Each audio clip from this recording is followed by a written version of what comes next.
আমি ১ম পিক্সআর্ট সফটওয়্যারটি ওপেন করব। ওপেন করার পর আমি এই প্লাস বাটনে ক্লিক করলাম। ক্লিক করার পর এখান থেকে আমার একটা ফটো নিতে হবে। আমি আপনাদেরকে একটা ফটো নিয়ে দেখাচ্ছি। এই যে দেখুন এই ফটোটা এখানে ২ টা মানুষ রয়েছে। আমি এখন কি করব এখানে এইভাবে একটু সোয়াইপ করব। সোয়াইপ করার পরে যে দেখুন রিমুভ নামের একটা অপশন রয়েছে। জাস্ট এখানে ক্লিক করে আমি এটা কি রিমুভ করতে চাই সেটা আমি দিব। তো যেটা আপনি রিমুভ করতেছেন এখানে দেখুন ২ জন মানুষ আছে। তো আমি কি করতেছি একজনটা ক্লিক করে মানে মার্ক করে দিলাম। মার্ক করে দেওয়ার পর কি হলো? এটা কিন্তু রিমুভ হয়ে যাবে। শুধু একটু ওয়েট করুন।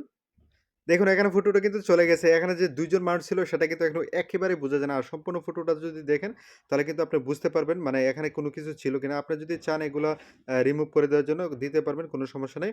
আর এগুলো আমি দিয়ে দিলাম। তারপর রিমুভ এ ক্লিক করলাম। এখানে কিন্তু একবারে ক্লিয়ার হয়ে যাবে ডিসপ্লেটা। মানে ফটোতে কোনো ধরনের মানে অবজেক্ট থাকবে না। এখানে দেখুন অলরেডি কিন্তু ফটোটা অনেক ক্লিয়ার হয়ে গেছে। তো এভাবে টিক মার্ক করে দিয়ে আপনি কিন্তু এই ফটোটাকে সেভ করে দিবেন। তো আমার এটা সেভ করে দিলাম উপরে ক্লিক করে। এটা কিন্তু সেভ হয়ে গেছে। আমি আপনাদেরকে আরেকটা দেখাচ্ছি।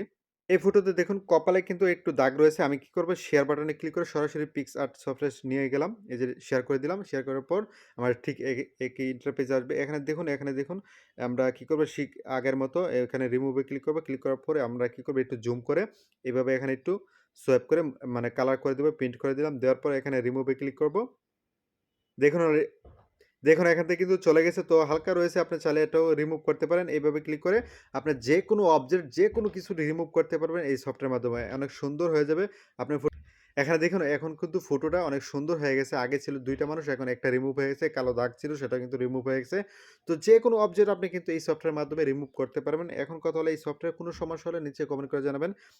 যাই হোক আপনারা বুঝতে পারছেন যেকোনো অবজেক্ট কিভাবে রিমুভ করতে হয়। বন্ধুরা আজকে আমি আপনাদেরকে দেখাইছি যে আপনার ফটো থেকে অবজেক্ট রিমুভ করা। পরবর্তীতে আমরা দেখাবো ভিডিও থেকে কিভাবে অবজেক্ট রিমুভ করবেন। তো নতুন ভিডিওটা পাওয়ার জন্য চ্যানেলটি সাবস্ক্রাইব করে রাখতে পারেন। আর আজকের এই ভিডিওটা শেয়ার করে রাখবেন এবং লাইক দিয়ে রাখবেন। তো সম্পূর্ণ ভিডিওটা দেখার জন্য আল্লাহ হাফেজ।